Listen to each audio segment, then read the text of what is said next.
అమ్మగారు చిన్నబాబు గారికి ఇమ్మన్నది 1000 రూపాయలు, అయ్యగారిని అడిగి అమ్మగారు తీసుకున్నది 1000 రూపాయలు, రెండు కలిపి మీరు స్వాహా చేసింది కూడా కలిపేస్తే 3000.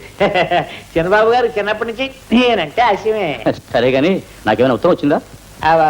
వచ్చింది బాబు, పెద్దబాబు గారికి ఇచ్చేసాను. ఓ మై గాడ్, నాన్నగారికి ఇచ్చావా? ఆ. ఆయన చూస్తే కొంపలంటుకుంటాయి. ఎలాగైనా లెటర్ తెస్తాను, చాలా కష్టమైన పని, మరే కిరాయి అవుతుందే.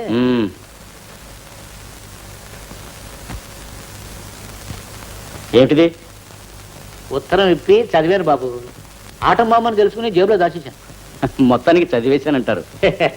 చదివాను బాబు, ఉత్తరం బాగుంది, వన్స్ మోర్ అనుకుని మళ్ళీ చదివాను. ఎప్పుడో హై స్కూల్ రోజుల్లో చదివేవాడిని ఇటువంటి ఉత్తరం. ఏమిటి మీకు వచ్చేవా? వచ్చేవా కాదు, ఒకటి నేనే వదిలేను. తిన్నగా వెళ్ళి అమ్మాయి మీద వాళ్ళది అంతే. సాలింకా నడిపే వాళ్ళ అన్నయ్య పెద్ద ఫైల్ మనం, నన్ను తరివి తరివి కొట్టాడు.